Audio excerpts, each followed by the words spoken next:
مومنوں پڑھتے رہو تم اپنے آقا پر درود، ہے فرشتوں کا وظیفہ الصلاۃ والسلام۔ نعرہ تکبیر، نعرہ رسالت، فیضان حضور مفتی اعظم، فیضان حضور تاج الشریعہ، نعرہ تکبیر، نعرہ رسالت، نعرہ حیدری، نعرہ حیدری، نعرہ تکبیر، نعرہ رسالت۔ ہمارے دین کی حقانیت کے دونوں شاہد ہیں، معین الدین اجمیری، محی الدین جیلانی۔ بہت ہی مسرت اور خوشی اور فرحت کا سما ہے کہ آج ہم لوگ شادی خانہ آبادی کی حسین مجلس میں ذکر رسول کو آل رسول کی موجودگی میں سماعت کر رہے ہیں۔ انشاءاللہ تعالی اس محفل کی برکتوں سے، عظمتوں سے ہم سب کی زندگی میں نور ہی نور ہوگا اور چہرے پر جلوے حضور ہوگا اور سینے میں سرور ہی سرور ہوگا، کیونکہ یہ محفل کسی دنیا دار کے نام سے نہیں ہے، احمد مختار کے نام سے ہے۔ سبحان اللہ، سبحان اللہ۔ چونکہ تاریخ جو طے تھی وہ تاریخ نکل چکی ہے، 23 کی تاریخ راتی جگہ بریکٹ میں نعت خوانی کا پروگرام یعنی محفل کا ذکر تھا، اب 23 سے نکل کر ہم سب 24 میں آ چکے ہیں۔ 24 کی تاریخ بارات کے آنے کی تاریخ ہے، اس کی بھی تیاری آپ کو کرنی ہے۔ ان کے آنے سے لے کر کھانے تک، کھانے سے لے کر نکاح اور بیٹیوں کی رخصتی تک ساری تیاریاں اہل خانہ کے سر اور آپ سب کی نظروں میں ہے۔ اس وجہ سے زیادہ گفتگو نہیں کروں گا، اب یہ سمجھیے کہ بارات کے آنے کی تاریخ میں ہماری تقریر ہو رہی ہے، اور تقریر کیا، مختصر سی بات، جو ہم نے حدیث پاک پڑھی ہے وہ حدیث شریف کا کچھ حصہ شادی کے ہر کارڈ پر ہر مسلمان قریب قریب لکھواتا ہے، النکاح من سنتی، نکاح حضور کی سنت ہے، لیبل لگا سنت کا، اور کام کچھ لوگ کیا کرتے ہیں، ابھی حضرت شیخ طریقت نے فرمایا، لیبل تو حضور کی سنت کا، کام خرافات کا، آغاز راتی جگہ سے ہوتا ہے، راتی جگہ کی رسم یہ 2-4-20 سال کے اندر ہی سے نہیں، صدیوں سے منائی جا رہی ہے، مگر جو طریقہ 50 سال کے اندر ہمارے ملک ہند میں رائج ہوا ہے یہ کبھی بھی رائج نہیں تھا۔ ابھی تقریباً 13 سال پہلے ادے پور شہر کے اندر ایک بچے کی شادی ہوئی تو راتی جگہ میں تو خوب دھوم دھڑاکا، ڈھول تاشے، ناچ گانے، تاش کی پتیاں، نہ جانے کیسے کیسے خرافات ہوئے، اور جب دولہا اور دلہن نے صبح بات کی تو کہا کہ ہم دونوں ایسی شادی کریں گے کہ ایک مثال بن جائے لوگوں کے لیے۔ کہا کیا؟ کہا دولہے نے کہا ہم آئیں تمہارے گھر تو ہم گھر کے باہر ناچیں، تم گھر کے اندر ناچنا. یہ دولہا نے کہا اور ہوا بھی ایسے ہی. دولہا گھوڑے سے اتر کر کمبخت صحرے میں ناچ رہا ہے، اور بدبخت وہ ہونے والی دلہن جو ثانیہ کی اداؤں میں کھونے والی تھی وہ گھر کے اندر ناچ رہی ہے. اب دونوں کے ناچنے کا نتیجہ کیا آیا؟ جو بچہ پیدا ہوا وہ ناچنے والا پیدا ہوا. ماں بھی پریشان ہے، باپ بھی پریشان ہے. 5 سال کے عرصے میں ہم نے 10 مرتبہ تعویذ بنائی مگر ایک نقش کام نہ کیا. باپ حیران پریشان، حضرت کام نہیں کر رہا ہے آپ کا تعویذ. ہم نے کہا نادان، راتی جگہ اور شادی پر جو تم نے خرافات کر کے اپنے سینے میں شریعت کے خلاف چراغ جلایا تھا، یہ اسی چراغ کے اندھیرے پن کا نتیجہ ہے کہ آج تیرے گھر، تیرے چہرے پر اجالا نہیں بلکہ اندھیرا ہی اندھیرا نظر آ رہا ہے. اس نے کہا بالکل آپ نے سچ کہا، میں نے توبہ کر لیا ہے کہ اب راتی جگہ جس میں ناچ اور گانا ہوگا نہ میں خود جاؤں گا نہ اپنے بچے کو جانے دوں گا، کیونکہ میرے دل نے فیصلہ کر لیا ہے اب زمین پر طبیعت کی نہیں چلے گی، اب زمین پر مصطفیٰ کے شریعت کی چلے گی. نعرہ تکبیر، نعرہ رسالت، نعرہ رسالت. تو راتی جگہ اس طرح لوگ کرتے ہیں، لیکن الحمدللہ اب سدھار آ رہا ہے. بے شک. پہلے جہاں لوگ کیرم بورڈ کھیلتے تھے، تاش کی پتیاں شامیانہ لگا کر اور پنڈال سجا کر جوا کھیلتے تھے، اب وہاں یہ سب نہیں ہو رہا. اب نعت نبی پڑھی جا رہی ہے. بے شک. سبحان اللہ. ایک رات میں کتنی جگہ محفلیں ہوتی ہے میں کہہ نہیں سکتا. ابھی تقریباً شب برات سے لے کر اس بیچ میں شادیاں بہت ہوئیں، اور میرے خیال سے کچھ راتیں ایسی گزری ہیں کہ ایک رات کے اندر مجھ کو 4 5 جگہ تقریر میں شرکت کرنی پڑی ہے. سبحان اللہ، سبحان اللہ. تو یہ قوم کے اندر بیداریاں آ رہی ہیں، کیونکہ نبی کا دیوانہ یہ جان چکا ہے کام ہوگا تو طبیعت سے کام نہ ہوگا، کام ہوگا تو مصطفیٰ کی محبت سے کام ہوگا، اور مصطفیٰ کی محبت سے جو کام ہوتا ہے وہ کام یہاں بھی کامیاب ہوتا، وہ کام وہاں بھی کامیاب ہوتا ہے. ارے آج آپ کے راتی جگہ کو آپ دیکھتے ہیں. آئیے آج سے 500 سال پرانا ایک راتی جگہ کا واقعہ بتاتا ہوں. واقعہ کیا ہے؟ آج ہمارے اور آپ کے ہاں کس طرح راتی جگہ کی رسم منائی جاتی ہے یہ کسی سے پوشیدہ نہیں ہے.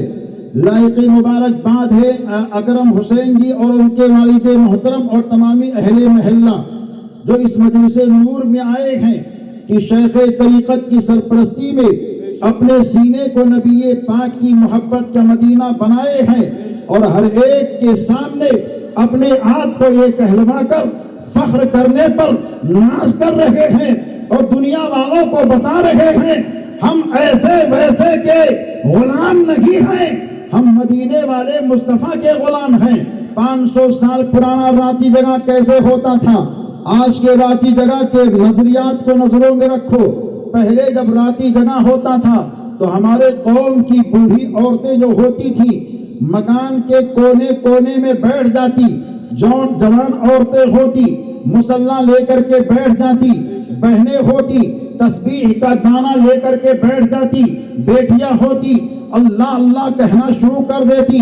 رات بھر اس طرح خدا کا ذکر گھروں میں ہوتا تھا، اور گھر کے بوڑھے لوگ جو ہوتے تھے مسجدوں میں جمع ہو جاتے تھے، وہ بھی ذکر و اذکار کرتے تھے، اور جب ہاتھ دعاؤں کے لیے اٹھاتے تھے فجر کے وقت جب اذان آتی تھی بعد اذان گھر کی خاتونوں نے دعا کی، مردوں نے مسجدوں میں نماز پڑھ کر کے دعا کی، تو ان دعاؤں کا ثمرہ یہ نظر آیا کہ ان کی گود میں پیدا ہونے والا کوئی راجا نہیں آیا، ان کی گود میں پیدا ہونے والا اجمیر کا خواجہ نظر آیا، ایسا خواجہ نظر آیا کہ جن کے زندگی کے زاویے کو دیکھو کہ آج بھی غلام خواجہ ایک سے ایک بنتے نظر آ رہے ہیں۔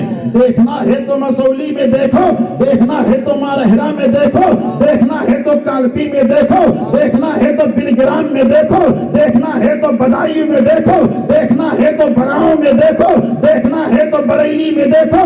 یہ کون ہے؟ یہ اللہ کے وہ محبوب بندے ہیں جن کے شادی کی تقریبوں میں دنیا دار کا نعرہ نہیں لگا، آمنہ کے لال کا نعرہ لگا۔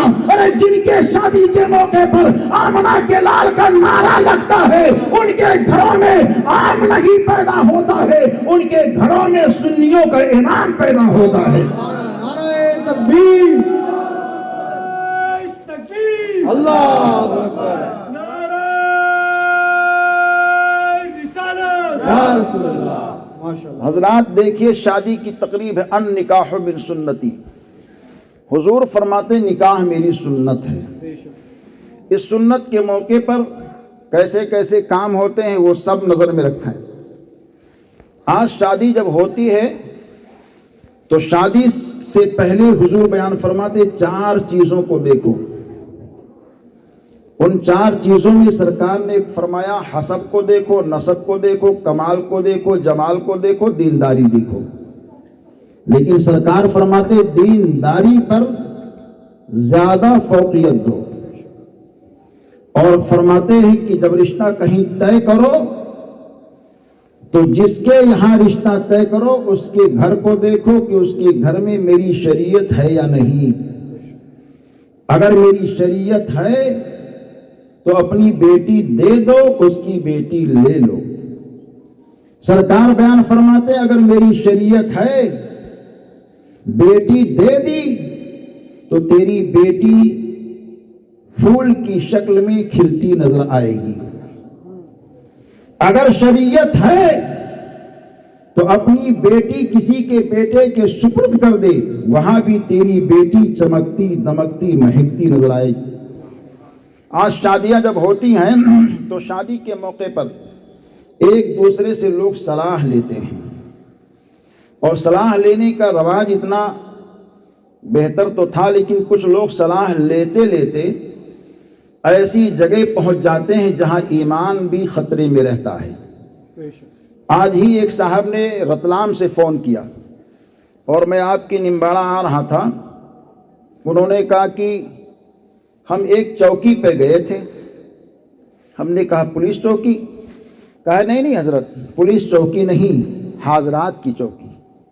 ہم نے کہا حاضرات کی چوکی میں کیا ہوتا بھائی؟ کہا ایک عورت بیٹھتی اس کے اوپر بابا صاحب آتے ہیں۔ ہم نے کہا اچھا، تو بابا صاحب نے کیا کہا؟ کہا بابا صاحب نے یہ کہہ دیا کہ تیری چھوٹی بہو نے بڑی بہو کے اوپر جادو کر دیا ہے۔ اب حضرت ہمارے گھر میں بڑی لڑائی، جنگ چھڑ گئی ہے، ختم ہونے کا نام نہیں۔ چھوٹی بہو کے اوپر سب لان و تان کر رہے ہیں۔ میری چھوٹی بہو کہتی ہے کہ نہیں، ہم نے کچھ کیا ہی نہیں ہے۔ اب آج کچھ لوگ وہاں گئے ہیں رشتہ طے کروانے کے لیے، اور اسی چوکی پہ جو بیٹھی عورت ہے اسی سے پوچھتے ہیں کہ فلاں لڑکی سے فلاں لڑکے کا رشتہ کرنا ٹھیک ہے یا نہیں۔ اب آپ بتائیے، یہ شریعت کے کسی بھی اصول سے جائز نہیں ہے۔ پہلی بات تو عورتوں پر حاضری جو آتی ہے بکواسی ہے، یہ جھوٹ ہے، مکر ہے، اس پر بھروسہ کرنا شریعت کے خلاف ہے۔ یہ عورت کب سے بابا بن گئی ہے جس کو پاکی اور ناپاکی کی تمیز نہیں، اور حاضری کے لیے کیا کہے گی؟ پہلے تو حضرت لوگ آتے تھے۔ ابھی کانپور کے علاقے میں ایک عورت نے کہا کہ میرے اوپر اعلیٰ حضرت آتے ہیں۔ اب آپ سوچئے، پہلے حضرتوں کا نام آتا تھا، اعلیٰ حضرت آتے ہیں۔ ارے نادان، تیرے باپ نے اعلیٰ حضرت کو پڑھا؟ تیرے شوہر نے یا تیرے گھر کے کسی کٹھ ملا نے غوث اعظم غریب نواز وارث پاک کو پڑھا؟ تو کیوں ایسے بزرگوں کا نام لے کر کے شریعت سے کھلواڑ کر کے دین سے لوگوں کو دور کر رہا ہے؟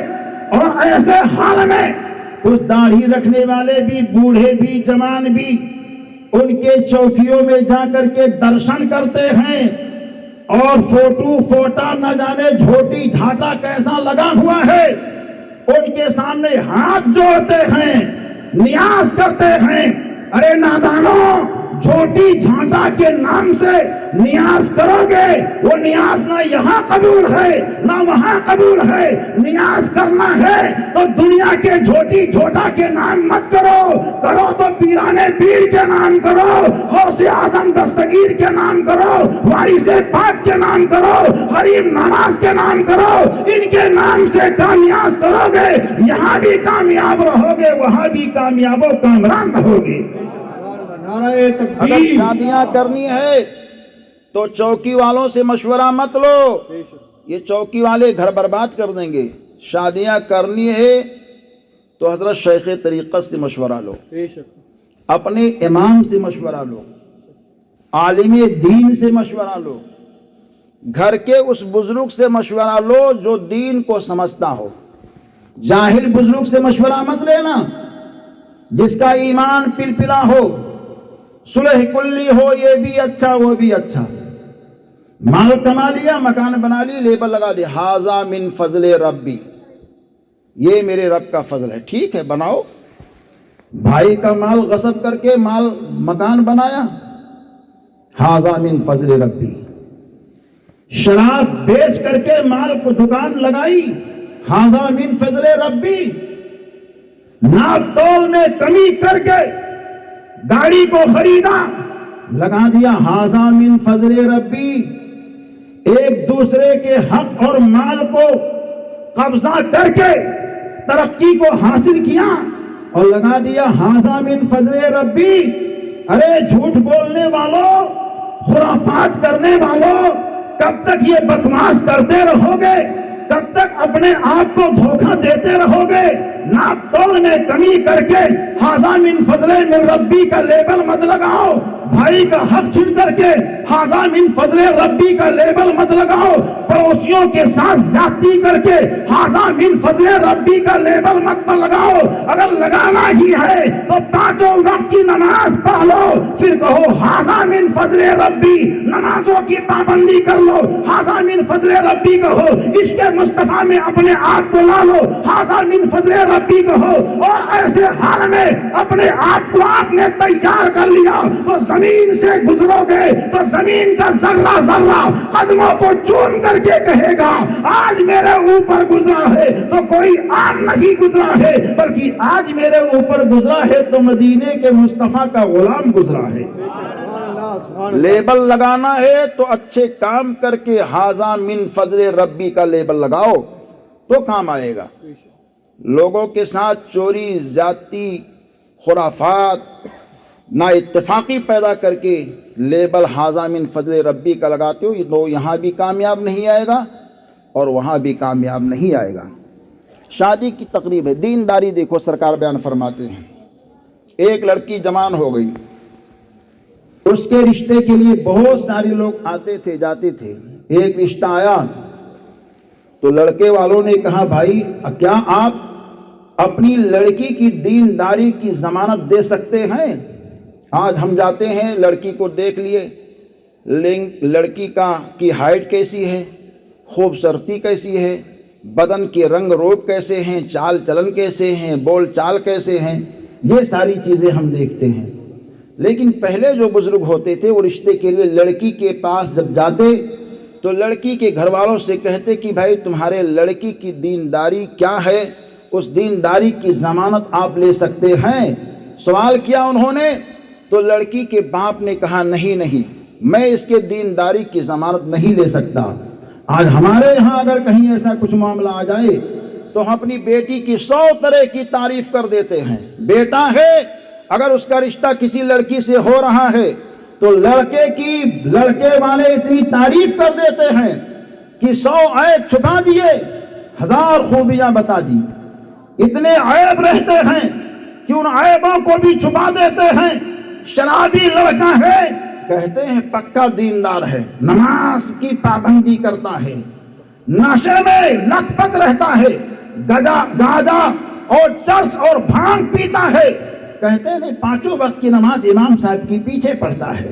ایسے ایسے انداز سے لوگ کر کے تعریف کرتے ہیں اور اپنے بیٹوں کی شادی کر دیتے ہیں۔ مارواڑ کے علاقے میں ابھی 2-4 دن کے اندر ایک رشتے کا انقطاع ہو رہا، خلا ہو رہا، طلاق کی نوبت آ گئی ہے۔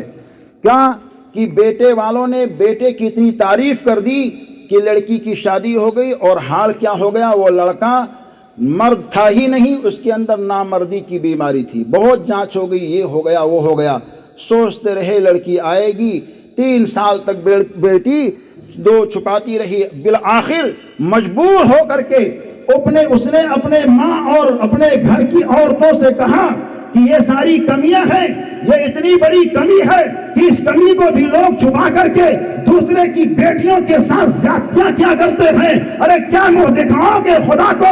ذرا عیب ہے تو عیب کو بتاؤ کہ تمہارے بیٹے کے اندر کون سا عیب پایا جا رہا ہے۔ عیب تو آپ چھپاتے ہو، ایک بھائی کے عیب کو چھپاتا ہے، ایک باپ بیٹے کے عیب کو چھپاتا ہے، ایک ماموں بھانجے کے عیب کو چھپاتا ہے، ایک چچا بھتیجے کے عیب کو چھپاتا ہے، ایک بابا اور اپنے پوتے کے عیب کو چھپاتا ہے، ایک نانا نواسے کے عیب کو چھپاتا ہے، ماں اپنے بیٹے کے عیب کو چھپاتی ہے۔ مگر سنو، وہ اللہ والوں کا گھر ہے کہ پوچھا گیا کہ کیا اپنی بیٹی کی دیندار ہونے کی آپ ضمانت لے سکتے ہیں؟ کہا نہیں، میں کوئی ضمانت نہیں لے سکتا، البتہ میں یہ کہہ سکتا ہوں کہ میری بیٹی اس وقت تک ناشتہ نہیں کرتی ہے جب تک یہ مکمل قرآن کی تلاوت نہیں کر لیتی ہے۔ لوگوں نے کہا بھائی جس کی بیٹی مکمل قرآن پڑھنے کے بعد میں ناشتہ کرتی ہو اس کے دیندار ہونے میں کوئی شک اور شبہ نہیں ہے۔ رشتہ طے ہو گیا، نکاح بھی ہو گیا، لڑکی کی رخصتی ہو گئی، کچھ مہینے تک قرار پائی وہ عورت اپنے شوہر کے گھر، اس سے لڑکا پیدا ہوا۔ پیدائش کے بعد میں لڑکا رو رہا ہے، ایک دن ہو گیا بچہ رو رہا ہے، دوسرا دن ہو گیا بچہ رو رہا ہے، تیسرا دن ہو گیا بچہ رو رہا ہے۔ طبیب کے پاس گئے، حکیم کے پاس گئے، ڈاکٹروں کے پاس گئے، مگر بچہ رونے سے خاموش نہیں ہو رہا ہے۔ بڑی کوششیں کی گئی، بچہ رونے سے اپنے منہ کو بند نہیں کر رہا ہے۔ باپ بھی حیران، گھر کے لوگ سب کے سب پریشان، آخر یہ بچہ رونے سے اپنے آپ کو روک تو نہیں رہا ہے۔ بالآخر باپ دوڑے دوڑے گلی میں گیا، ایک اللہ والے کو دیکھا، اللہ والے سے کہا اے اللہ کے بندے، میرے گھر 3 دن پہلے ایک بچہ پیدا ہوا تھا، وہ بچہ رو رہا ہے اور ایسا رو رہا ہے کہ آج 3 دن کا عرصہ ہو گیا مگر بچے نے آواز کو رونے سے روکا نہیں ہے، چل میرے گھر چل، بچے کو دیکھ کچھ دعا کر دے۔ چنانچہ اللہ والا آیا، بچے کو گود میں لیا اور لینے کے بعد میں کچھ پڑھا، سیدھے کان میں دم کر دیا اور کچھ پڑھا، الٹے کان میں پھر دم کر دیا۔ جیسے ہی دونوں کان میں دم کیا بچہ خاموش ہو گیا، دم کر کے اللہ والا جانے لگا۔ باپ نے اس جانے والے بزرگ کے ہاتھ کی کلائی کو پکڑی اور کہا اے اللہ کے بندے، تو دم کر کے جا تو رہا ہے لیکن جانے سے پہلے مجھ کو نسخہ تو بتا کر کے جا، اگر یہ میرا بچہ دوبارہ روئے تو میں اسی چیز کو پڑھ کر کے بچے کے دونوں کان میں دم کر دوں۔ تو اللہ والے نے کہا کہ آپ کو معلوم نہیں ہے کہ اس کی ماں کتنی بڑی عابدہ ہے، کتنی بڑی زاہدہ ہے، کتنی بڑی قاریہ ہے، کتنی بڑی عابدہ ہے؟ کہا معلوم نہیں ہے۔ کہا اس کی ماں اس وقت تک ناشتہ نہیں کرتی تھی جب تک کہ قرآن کی تلاوت نہیں کر لیتی تھی۔ اس کی ماں باپ کے گھر پہ تھی، چلتی تھی قرآن پڑھتی تھی، اٹھتی تھی قرآن پڑھتی تھی، بیٹھتی تھی قرآن پڑھتی تھی، سوتی تھی قرآن پڑھتی تھی، روٹی بناتی قرآن پڑھتی، کپڑے دھلتی قرآن پڑھتی، گھر کا کام و کاج کرتی قرآن پڑھتی۔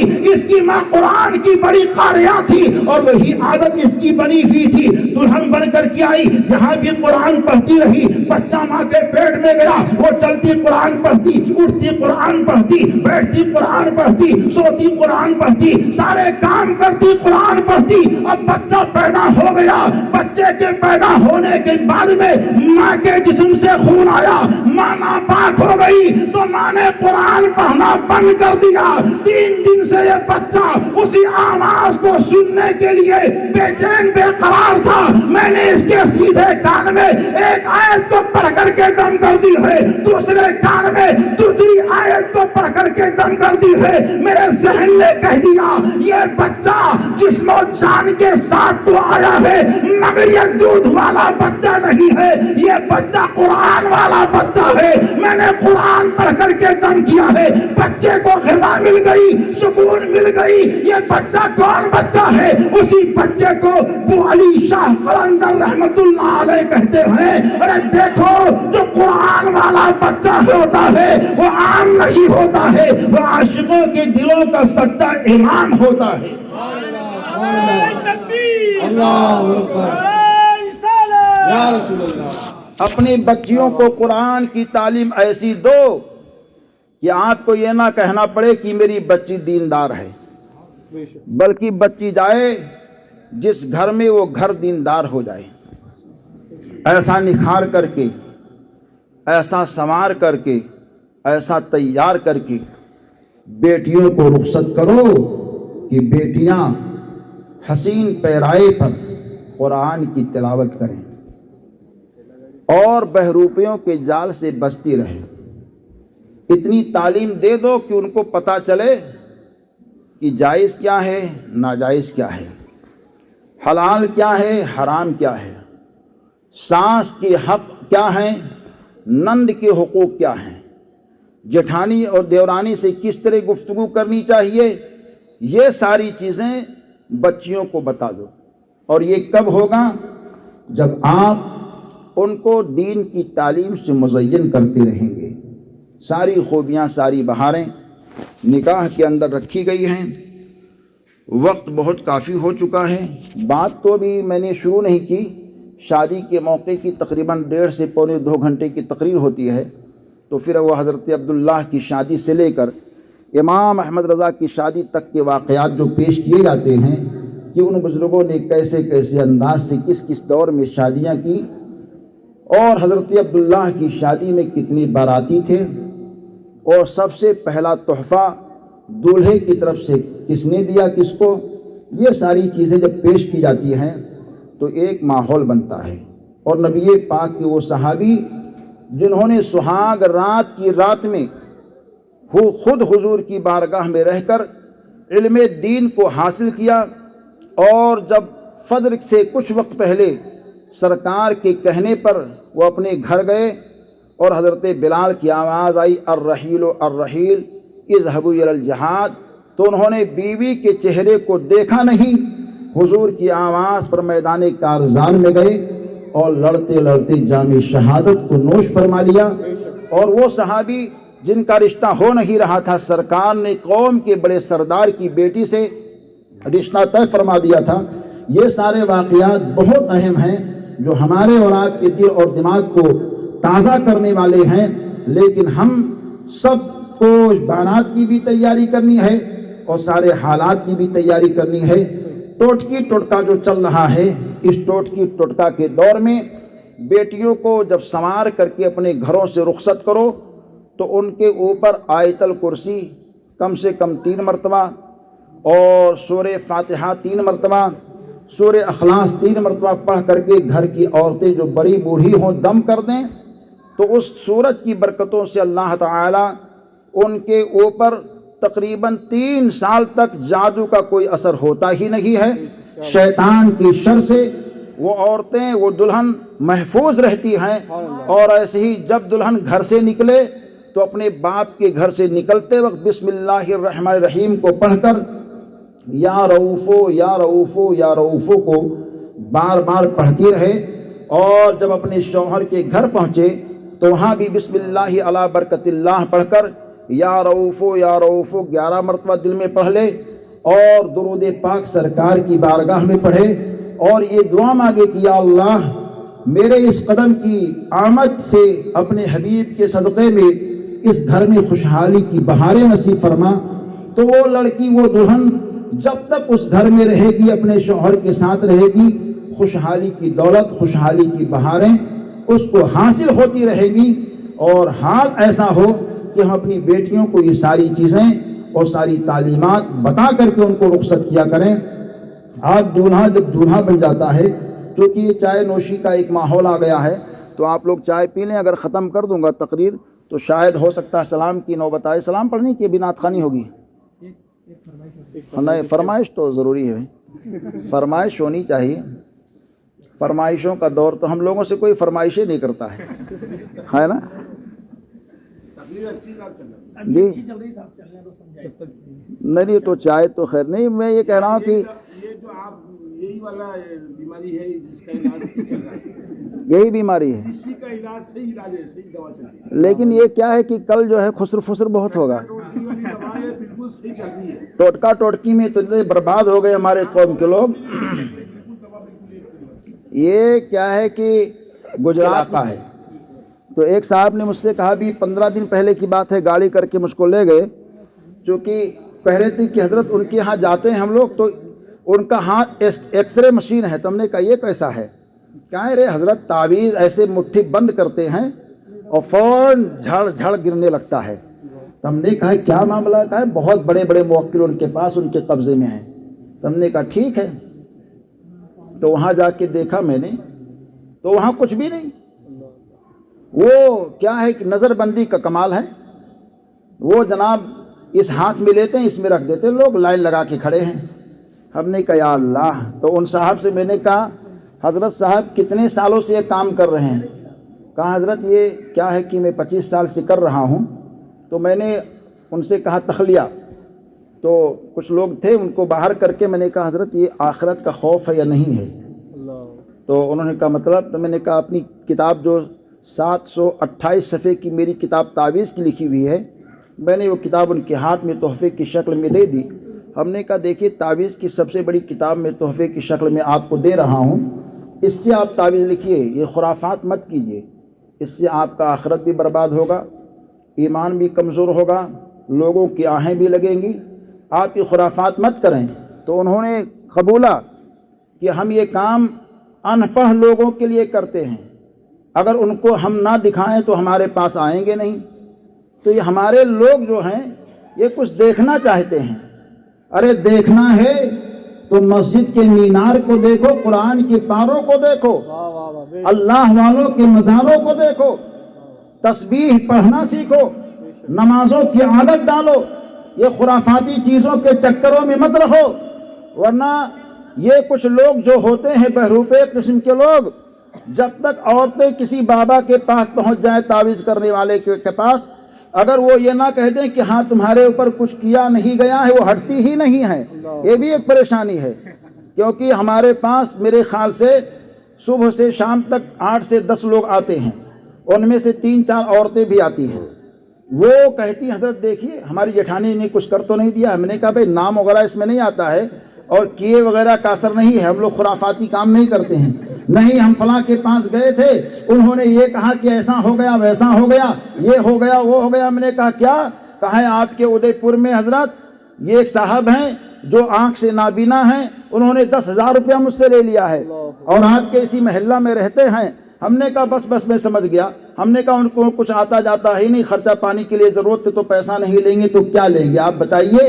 تو وہ کہا انہوں نے کہ انہوں نے کہا تمہارے اوپر اتنے بڑے بڑے جادوگر کے لوگوں کو چھوڑ رکھا ہے۔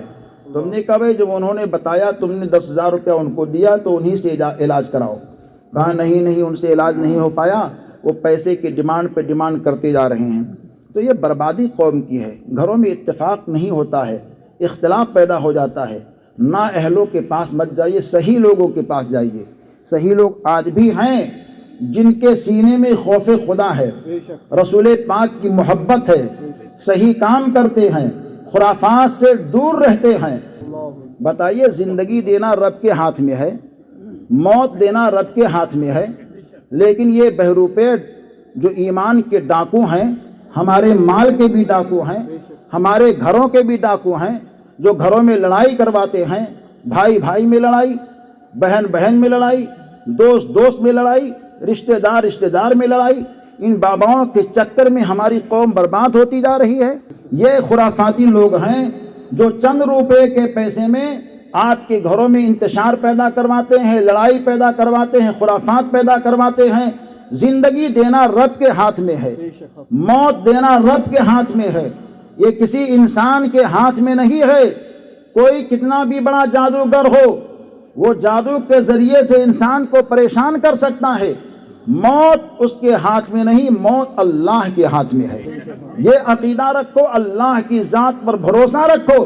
جب کوئی پریشانی آئے حضور پر درود پڑھو، جب کوئی ٹینشن آئے اللہ کو یاد کرو، جب کوئی حزن آئے تو نمازوں کی پابندی کرو، کلام الہی کا سہارا لو، قرآن کی تلاوت کرو۔ انشاءاللہ تعالی اس سے آپ کے گھروں میں چین آئے گا، سکون آئے گا، اطمینان اور بہار آئیں گے۔ ان خرافاتی لوگوں سے جن کا پیشہ ہی پیسہ کمانا ہو خرافات کام کر کے، ان سے بالکل کوسوں دور رہیے۔ اللہ تعالیٰ محفوظ رکھے۔ اور آج کی جو بات ہوئی ہے صرف بات ہوئی ہے، تقریر نہیں ہوئی ہے، کیونکہ ابھی 15 دن کے سفروں میں 2-3 واقعات ایسے میرے سامنے آئے کہ ان جادوگروں نے اور سفلی عاملوں نے اتنا ماحول خراب کر دیا ہے سنیت کے نام پر، کس طرح بہروپے ایمان لوگوں کا چھین رہے ہیں اور دیوبندیت وہابیت کو پھیلا رہے ہیں، لوگ دین سے دور ہوتے جا رہے ہیں۔ ان چوکی والوں اور چلہ والوں کے چکروں میں اتنے برباد ہوتے جا رہے ہیں کہ نماز نام کی کوئی چیز نہیں ہے، ایک وقت کی نماز نہیں، ایک مہینے میں جو ماہ رمضان کا روزہ ہے ایک روزہ نہیں، خرافاتی کاموں سے دور تو رہتے ہی نہیں، مکمل خرافاتوں میں رہتے ہیں۔ ایسے لوگوں کے چکر میں پھنس کر کے ہم اپنے اعمال کو بھی برباد کر رہے ہیں، ایمان کو بھی کمزور کر رہے ہیں۔ اللہ کی ذات پہ بھروسہ رکھیے اور اللہ کی اطاعت میں رہیے، رسول پاک کی محبت میں رہیے۔ دعا ہے اللہ تعالی ہم سب کو اس ذکر کی برکتوں سے، عظمتوں سے مالا مال فرمائے۔ استغفر اللہ ربی من کل ذنب واتوب الیہ۔ السلام علیکم ورحمۃ اللہ وبرکاتہ۔